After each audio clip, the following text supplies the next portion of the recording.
पण सर्वजण ज्या जागेवरती प्रत्येक मराठी माणूस येण्याची आतुरताने वाट पाहतो, असं राजांच्या सदरेवरती सर्वजण आपल्या रायगडाच्या सर्वात अतिमहत्व पवित्र ठिकाणी आलेलो आहोत. दादा तुम्ही आज किल्ल्यावर 2360 पायऱ्या चढून आलात, बरोबर नाही? जेव्हा तुम्ही आलात तेव्हा तुमच्या अंगामध्ये खूप थकवा असेल, होतं का नाही? पण ह्या ठिकाणी आल्याच्या नंतर तुम्हाला एक नवीन प्रेरणा आणि एक नवीन ऊर्जा निर्माण झाली असेल तुमच्या अंगामध्ये, झाली काय नाही? हे आपल्या सर्वांचं प्रेरणास्थान आणि सर्वांचं अतिमहत्वाचं ठिकाणी आपलं आहे, कारण की हा पूर्णपणे राजांचा दरबार. अशा महान राजाच्या दरबारी आपण आलेलो आहोत की या दरबारी आपण कधी कुणावरती अन्याय झालेला पाहिला नव्हता आणि ह्या दरबारी कधी स्त्री नाचताना पाहिली नव्हती. अशा महान राजा दरबारी आलेलो आहोत. हो, झुकलं वाकलं कित्येक गर्विष्ठ म्हणा, झुकल्या वाकल्या कित्येक गर्विष्ठ म्हणा, याच शिव मंदिर या जाग्यावरती छत्रपती शिवरायांचं ओरिजिनल 32 मण सोन्याचं रत्नजड सिंहासन होतं. एक मण म्हणला तर 40 किलो असं राजांचं सिंहासन 1280 किलोच होतं. किती? 1280. पण हे सिंहासन 3 नोव्हेंबर 1691 ला आपल्या रायगडाचा अजगर वेळा पडला. त्यामध्ये झुरपेकर नावाचा माणूस होता, त्याने घराचे खाव घालून हे सिंहासन वितलवून नेलं. म्हणून या सिंहासनाची आठवण राहावी म्हणून वरची आपण जी मेघडंबरी पाहताना, हे मेघडंबरी भारताचे 7वे राष्ट्रपती डॉक्टर ज्ञानेश्वर सिंग यांनी 1985 मध्ये वरची मेघडंबरी बसवली. मेघडंबरीच्या आतमध्ये राजांची मूर्ती, राजांच्या वंशज कोल्हापूरचे वारसदार युवराज छत्रपती संभाजीराजे आपल्या सर्वांच्या परिचयाचे असतील आणि 6 जून 2009 मध्ये ही मूर्ती बसवली. याच ठिकाणी राजांचा शुभ राज्याभिषेक 16 पहाटे 5 वाजता वार शनिवार राजे 3 वाजता उठा स्नान करतात. रासे होणार होते, परंतु रासे आपला देव विसरत नाही. महाराज स्नान करतात, आपल्या अंगावरती कपडे प्रदान करतात, कपड्याच्या माळा घालतात. या नगरकड्यासमोर हत्तीच्या अंबार असते. महाराज हत्तीच्या अंबाऱ्यामध्ये बसतात. जगदीश्वराला आई भवानी मातेला साकड घालून गड देवता शिरकाय देवला राजे नतमस्तक होऊन महाराज याच गेटमधून प्रवेश करतात. त्याच काळामध्ये पूर्णपणे राजांचा दरबार सजवला नटवला असतो. कल्पना करा दरबार कसा असेल. या सजवलेल्या नटवल्या दरबारामध्ये त्या काळामध्ये 6000 लोक बसतात. किती? 6000 लोक. ही 6000 लोक एकदम उठतात. राजाला मनाचा मुजरा, राजाला वरती फुलांचा वर्षाव करतात. राजे मुजरा स्वीकार समोर जातात. राजांची एक नजर पडते सिंहासनावरती आणि आपल्या राजांची जाता एक नजर ह्या भरलेल्या सदरेमध्ये पडते. पण पहा बघा एवढ्या मोठ्या आनंदाच्या नेत्रदीप सोहळ्यामध्ये आपल्या राजांची एक नजर ह्या भरलेल्या सदरेमध्ये ह्या दरबारामध्ये पडताच आपल्या राजांचं अंतःकरण पूर्ण विचार करा. हो, एवढ्या मोठ्या आनंदाच्या नेत्रदीप सोहळ्यामध्ये राजांची एक नजर ह्या भरलेल्या दरबारामध्ये या सदरेमध्ये पडताच आपल्या राजांचं अंतःकरण पूर्णाचं कारण तरी काय होतं? कारण होतं की ज्या वीरांच्या ज्या मावळ्या जीवावरती हे सुराज्य निर्माण केलं, तो एक जीवाभावचा मावळा राजाना आनंदाच्या सोहळ्यामध्ये भरलेल्या दरबारामध्ये जात नव्हता. हो, त्यांच्या विधवा बायका होत्या, त्यांची लहान लेकरं या सदरेमध्ये खेळत होती, बागडत होती, परंतु एकी सरदार किंवा एकी मावळा राजाना आनंदाच्या सोहळ्यामध्ये या दरबारामध्ये जात नव्हता. पण त्या काळामध्ये राजाला रडायचं नसतं. राजे आपल्या आऊसाहेब दर्शन घेतात आणि आपल्या आऊसाहेबांच्या डोळ्यामधून आनंदाच्या आशोधात आऊसाहेब बोलतात. शिवनेरच्या मातीमध्ये खेळणारा माझा बाल शुभा ते आणि शिवनेरच्या मातीमध्ये गड तयार करा माझा बाल शुभा आज या 32 मण सोन्याच्या सुवर्ण सिंहासनावर तयार होते. विचार करा त्या मातेला काय आनंद झाला असेल. महाराज आपल्या आऊसाहेब दर्शन घेताना आपल्या आऊसाहेब समोरच्या पायऱ्या तर नक्कीच म्हणले असतील की आऊसाहेब आम्ही आमची पहिली पाय जोडतो आमच्या हिंदवी स्वराज्याची. आऊसाहेब आम्ही आमची दुसरी पाय जोडतो. राज लाख मिळे तरी चालतील पण लाखांचा पोषणा मारत का म्हणे हो असे म्हणणारे बाजी प्रभू देशपांडे. आऊसाहेब आम्हाला आनंदाच्या सोहळ्यामध्ये या दरबारामध्ये दिसत नाही. नंतर पाय जोडतो माझा ताना राजा आदरिंदा कोणाचं आणि मग खर्च माझ्या रायबाचं असं म्हणणारा ताना आऊसाहेब आम्हाला आनंदाच्या सोहळ्यामध्ये या दरबारामध्ये दिसत नाही. तो असं राजे असंख्य वीर मावळ्यांचं नाव घेत सिंहासनावर देवर उडतात. गागावट्टे पाडून छत्र जातामध्ये विष्णूची मूर्ती देतात. 1000 मोहरा राजनावर दिले जातात आणि पाठीमागे या नगरखान्यामध्ये उभा राहून एका दुर्बुसाराने एक ललकर दिली होती. ललकर असे होती की महाराज पूर्णतप पुरंदर शत्रुघ्नावतांश सिंहासनाधीश्वर महाराजाधिराज राजा योगराज पुन्हा छत्रपती श्री शिवाजी महाराज के जय. जय शिवाजी. छत्रपती श्री संभाजी महाराज की जय. अशा पद्धतीने आपल्या राजांचा शिव राजभिषेक या ठिकाणी पार पडतो. दादोड हे अंतर आहे ना, हे पाहिलं ना तर हे 250 फुटाचं अंतर आहे. राजांच्या काळामध्ये या दरबारामध्ये 400 वर्षापूर्वी लाईट सिस्टीम काही नव्हती. राजा समोर नाही बोलले, इथं जेवढी लोक बसले ना आवाज यायचा, तुम्ही कोणी बोललं तरी आपल्या राजापर्यंत आवाज ऐकायचा. आवाज अजूनही क्लिअर येतो, पण त्यासाठी या ठिकाणी शांतता लागते आणि पावसाचे दिवस लागत नाहीत. आणि पावसाचे वगैरे वाचतात आवाज क्लिअर ऐकू येत नाहीये. आता पाठी आपण हा गेट पाहतो, त्या गेटचं नाव आहे नगारखाना. त्यातून आपण ह्याची सर्वांनी प्रतिकृती पाहिली तर मुंबईचा गेट ऑफ इंडिया सारखे आहे किंवा दिल्लीच्या इंडिया गेट सारखे, बरोबर ना? पण त्यांच्यासारखा हा नाहीये. यांच्यासारखे ते बांधण्यात आलेले आहेत. मुंबईचा गेट ऑफ इंडिया ह्याच्यासारखा 200 वर्षापूर्वी इंग्रजांनी मुंबईमध्ये बांधण्यात आलेला आहे. ह्याची कॉपी करून त्या ठिकाणी, पण त्याच्यासारखा हा नाही. हा आपला बाल्ली किल्ल्याचा मेन इंडोसा नगारखाना. आपण सर्वांनी छत्रपती शिवरायांचा राज्याभिषेक झाल्याचं पोस्टर सर्वांनी पाहिलंच असेल, पाहिलं का? आणि पाहिले असूनच नाही, आपल्या प्रत्येक घरामध्ये असायलाच पाहिजे. त्याच्यामध्ये एक इंग्रज वकील आहे, महाराजांना कॅप करून मानाचा मुद्रा करतो, पाहिलं का? त्याच्यामध्ये त्या इंग्रज वकिलाचं नाव आहे हेनरी ऑक्सिटन. हेनरी फार हुशार. आपल्या राजांच्या शिवराज्याभिषेक रायगडावरती आलेलो असतो, पण रायगडावरती येताना जेवढे प्रश्न पडले होते त्या प्रश्नाची उत्तर त्यांनी स्वतःहून सोडवली. रायगडावरती येतोय, नगारखान्यासमोर हत्याने घोडे पण आश्चर्यचकित होतो, बोलतो माझ्यासारखा 2 पैसा म्हणून या रायगडावरती रिकामा येत असताना माझी एवढी दमछाक होते. तर छत्रपती शिवरायांनी रायगडावरती एवढे मोठे बलाढ्य हत्यार आणले कसे? समोर जातो, कॅप करतो, महाराजांना मानाचा मुद्रा करतो. प्रश्न त्याच्यासोबत दुभाषी असतात, ट्रान्सलेटर असतात. नारायण शेवणी यांना विचारतो की नारायण शेवणी या रायगडावरती हत्या आणली कसे काय? त्यावेळेस नारायण शेवणी त्यांनाच उलट बोलतात, अहो आपण इंग्रज वकील, आपण फार हुशार लोक, या प्रश्नाचं उत्तर आपण शोधून काढा. या प्रश्नाचं उत्तर तुला आम्ही देऊ शकत नाही. या प्रश्नाचं उत्तर त्याला कोणी देत नाही. या प्रश्नाचं उत्तर आताचे इतिहासकार तज्ञ देतात की ज्यावेळेस राजाने हा रायगड घेतला तेव्हा राजगडावरून तिने हत्तींची पिल्लं रायगडावरती पाठवलीत आणि या पिल्लाला पायथ्यापासून महात्यापर्यंत पालखीच्या चालत आणण्याचा साहित्य प्रयत्न केला.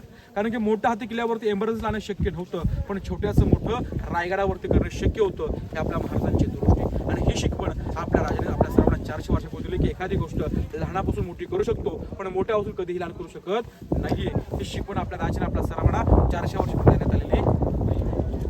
कारण की एम्ब्रजला मोठा हत्याने शक्य होतं का? तर नव्हतं, पण छोट्याचं मोठं रायगडावरती करणं शक्य आहे. म्हणून प्रके घाणेकर सांगतात की पूर्ण जगाला भूगोल आहे, पण माझ्या महाराष्ट्राला इतिहास आहे. आता आपण पुढे हुळूचं ग्राउंड, बाजारपेठ आणि श्री समाजाची माहिती घेण्यासाठी पुढे जाऊया. बोला छत्रपती श्री शिवाजी महाराज की.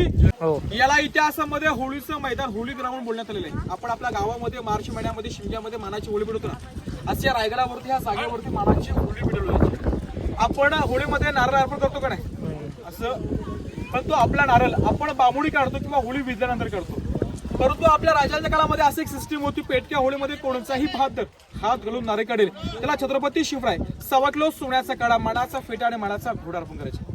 या होळीमधून नारळ काढायचे संभाजी रासे म्हणून याच्याने सर बोलत होता. सर असं होता की वाघाच्या जबड्यात घालून हात मोजी ती दात ही जात मराठ्याची, हा संभाजी महाराजांवरती सर बनत आले.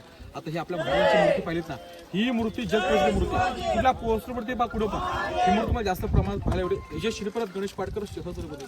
या मूर्तीचं उजगण इंदिरा गांधी आणि महाराष्ट्राचे पहिले मुख्यमंत्री यशवंतराव चव्हाण यांच्या हस्ते झालेली आहे. ही मूर्ती सिंहासनामध्ये बसवायची होती, पण काही कारणास्तव मूर्ती बाहेर बसवण्यात आलेली आहे. मूर्तीच्या वरची मेघ नंबर 2 जून 2012 मध्ये साताऱ्याचे उदराजे भोसले संभाजी भिडेगुरुची यांच्या हस्ते वरची मेघ बसले. आता रोज पाहिलं तर मूर्तीवर तुम्हाला रोज नवीन हार पाहायला भेटेल. सांगलीची भिडेगुरुची यांचं शिवकार्य प्रतिष्ठान हिंदुस्थान यांचे 2 धारकरी नित्याने किल्ल्यावर पूजा करून निघून जातात. अनेक वर्षापासून सेवा चालू आहे. आणि दुसरा एकनाथ शिंदे हे चिरंजीव श्रीकांत शिंदे माहिती असेल तुम्हाला सर्वांना, यांच्या पाहुण्याच्या मार्फत हा दुसरा हार चालू झाला. असे 2 डेली नवीन हार पाहायला भेटतात या ठिकाणी आपल्याला. आज समोर बघा, तुम्हाला ही दोन्ही साईडची इमारत आहे का? या इमारती लांबी पाहिजे तर 800 फूट, रुंदी पाहिजे तर 40 फूट. या साईडला 22, या साईडला 22, 44 दालनं दुकान आहे. याला शिवकालीन बाजारपेठ बोलण्यात आले.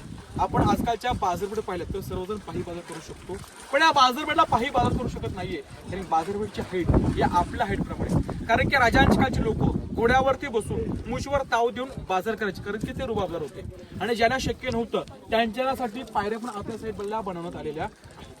तुम्ही इथून खाली गेला, समोर या पाठी हत्तीशालाच्या हत्तीचं पालपोषण केलं, त्या ठिकाणी हत्ती इमारत हत्तीशाला आहे.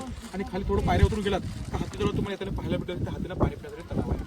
तर तुम्ही किल्ल्याचा खाली गेट पाहिलात, महादरवाजा पाहिलात का येताना, तो किल्ल्याचा मेन गेट दरवाजा आकार सर्वांनी पाहिला असेल. तर गोमुखी आकार दरवाजा आहे, दरवाजा तडबंद ही नागमोडी आकाराची, कारण त्या काळामध्ये शत्रू हा तोफांच्या सहाय्याने दरवाजावरती अटॅक करायचा, त्यामुळे दरवाजाचा आकार हा गोमुखी सारखा बांधण्यात आलेला. आता ही बाजारपेठ अवलून तुम्ही गेलात का डाव्या हाताला तुम्हाला टकमडक पनिशमेंट पॉईंट पाहायला भेटेल. चोरी, लबाडे, फितूर, गद्दारी केली, गोंत्यामध्ये भरायचे आणि खाली फेकून द्यायचे, असा टेक्निक पनिशमेंट पॉईंट आहे. राजाने त्याचा वापर फक्त राष्ट्रमाता इंदिरा साहेबांचं दर्शन घेण्यासाठी केला. हा तो टेक्निक पनिशमेंट पॉईंट आहे. स्टेट तुम्ही सरळ पुढे गेला समोर जगदीश महाराजचं मंदिर आणि तुम्हाला श्री समाधी पाहायला भेटेल. दादा मंदिराचा आकार पाहिला तर तुम्हाला असं वाटेल की मस्जिद वगैरे आहे का, थोडं वेगळं वाटेल, पण फसवणूक करण्यासाठी त्या मंदिराचा आकार असा बांधण्यात आलेला असतो. आणि त्याच्या समोरच महाराजांची समाधी आहे. आता राजांची समाधी मंदिरासमोर का हो? कारण की आपले राजे शंकर महादेवांचे भक्त होते म्हणून त्या सीता त्या मंदिरासमोर देण्यात आले. महाराजांच्या जलते शीतला अग्नी साहेबाजी भोसले आणि महात्मा ज्योतिराव फुले आणि राजांच्या स्त्री समाधीचा शोध लावण्यात आलेला. समाधीच्या बाजूला स्टॅच्यू वाघ्या कुत्र्याचा, पण वाघ्यावरती जगभर वादन चालू. काही जाणकारांच्या मध्ये कुत्रा होता, काही जाणकारांच्या मध्ये कुत्रा नव्हता. त्यावरती मोठा वाद चालू असल्यामुळे मी तुम्हाला त्याबद्दल काही सांगू शकत नाहीये. पण समाधी आणि मंदिर त्यामध्ये छोटासा गेट आहे. आपण असे गेट पाहिलं, छोटा गेट आणि गेटच्या दुसऱ्या पार्वती नाव लिहिले सेवेचे थाई तत्पर हिरोजी इंदुलकर. ज्याने रायगड घडवला, ज्याने रायगड काला पाषाणामध्ये बांधला ते म्हणजे हिरोजी इंदुलकर. हा रायगड बांधण्यासाठी आपल्या राजाने पैसा दिला असतो, तो अपुरा पडतो. आता पैसा अपुरा पडला, बांधकाम थांबू शकत, बांधकाम थांबावंच लागणार. आणि या ठिकाणी एवढा मोठा पैसा कोण देऊ शकत नाही. पण हिरोजी काय केलं? आपल्या गावी गेले, आपल्या स्वतःचं घर जमीन जुमला विकला, या रायगडावरती आल्यावर होता एक झोपडी मारली आणि पूर्ण किल्ल्याचं बांधकाम केलं. राजे मोहिनी पर्यंत राजाला समजलं घर त्याला जमीन जुमला विकून या रायगडाचं बांधकाम केले. त्यावेळेस आपले राजे ते हिरोजीला जवळ करत की हिरोजी आपण एवढा मोठा रायगड घडवलात, आपणास बक्षीस काय पाहिजे मागून घ्या. हिरोजी संकोच करू नका, सोनं मागा, पैसा मागा, जहागिरी मागा, वतनदारी मागा, काय पाहिजे ते मागा, हिरोजी संकोच करू नका. अहो राजे पैसा अडकाय सोनं जहागीर केलं आम्ही काय करू? अहो काय एवढे मोठे इष्टक बांधो? आम्हास काय द्यायचं असेल तर फक्त जगदीश्वर मंदिरासमोर एक नावाची पाठी आणि एक नावाचं दगड. हिरोची एक नावाची पाठी आपण मंदिरासमोरच का मागतो? हो येणारी पिढी ही नावाची पाठी तुमची तुडून जाणार आहे. आपण एखाद्या उंच ठिकाणी लावू, नगरखाना त्या ठिकाणी लावू, किल्ल्याचं मंदिर महाराज त्या ठिकाणी लावू, लोक अभिमानानं पाहतील की किल्ल्याची आरती हिरोची. राजे नावाची पाठी आम्हाला दिखावून देखील नाही पाहिजे. नावाची पाठी त्या मंदिरासमोर का पाहिजे? कारण की ज्या ज्या वेळेस आपण जगदीश्वराच्या साक्षीने या जगदीश्वराच्या दर्शनासाठी यायला राजे, त्या वेळेस तुमच्या चरणाशी धूळ आमच्या मस्तकी लगत राहावी. यामुळे फक्त नावाची पाठी आम्हाला त्या मंदिरासमोर लावायला परवानगी. आपले राजे त्या हिरोला मिठीवरती वा हिरोची. हो तुमच्या सारखी लोक आमच्या स्वराज्यामध्ये लाभलीत ना म्हणून आम्ही शून्यातून विश्व निर्माण करू शकलो. कारण की राजांसारखी माणसं होती आणि माणसासारखा आपला राजा होता पण एवढं मोठे हिंदवी स्वराज्य. मग हिरोजी आपणास नावाची पाठी लिहायला परवानगी तर देतोय, मग हिरोजी या रायगडाचं गॅरंटी पत्र काय हो हिरोजी? मित्रांनो आपण कोट्यावधी रुपयाची बिल्डिंग बांधतो का नाही? पण कोणता इंजिनियर किंवा आर्किटेक्ट आपल्या स्वतःच्या घराचं गॅरंटी पत्र देऊ शकतो का? नाही देऊ शकत. पण 400 वर्षापूर्वी या रायगडाचं गॅरंटी पत्र दिलं होतं, ते तुम्हाला त्या ठिकाणी पाहायला भेटणार आहे. त्याचा तुम्हाला मराठीमध्ये अर्थ सांगतो. श्री गणेश नाम जगदीश्वराच्या साक्षीने या रायगडावर झालेले बांधकाम चिरोजी निर्मिती हा रायगड या जगदीश्वराच्या साक्षीने अर्पण केलेला आहे. आणि जोपर्यंत त्या पृथ्वी तलावरती चंद्र सूर्य तारेदेव आहेत ना तोपर्यंत किल्ल्यावर झालेले बांधकाम त्याला काहीच होऊ शकत नाहीये. आणि एकदा का किल्ल्याचा मेन गेट महादरवाजा बंद झाला तो वरती तो हवाय जो आणि खाली जर ही पडायची.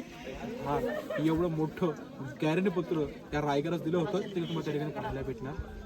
आता समाधीमध्ये पुढे दर्शन घ्यायचं काम तुमचं असतं, माहिती घ्यायचं काम आमचं असतं. त्या ठिकाणी माझी माहिती झालेली आहे. पण माझी माहिती झाल्याच्या नंतर माझ्या येणाऱ्या प्रत्येक ग्रुपला परंतु माझ्यासोबत येणाऱ्या प्रत्येक शिवभक्ताला आपल्या राजांविषयी काहीतरी सर ऐकवले. तर पहिला सर असं आहे की अंधार फार झाला अव एक दिवा पाहिजे. अंधार फार झाला एक दिवा पाहिजे त्या महाराष्ट्राला नव्हे त्या देशाला पुन्हा एकदा आपल्या जिजाऊंचा शिवा पाहिजे. तांदूळ उचल्यानंतर त्याला भात म्हणतात, अंधार झाल्यानंतर त्याला रात्र म्हणतात. आणि या महाराष्ट्र भूमीमध्ये राहून जो कोणी आपल्या छत्रपती शिवरायांना विसरेल त्याला खरोखर अफजलाची औलाद बोलतात. त्याला खरोखर अफजलाची औलाद बोलतात. तर या ठिकाणी आपली माहिती झालेली आहे. जय महाराष्ट्र, जय शिवराय. बोला छत्रपती श्री शिवाजी महाराज की जय. जय भवानी, जय शिवाजी. धर्मवीर छत्रपती श्री संभाजी महाराज की जय.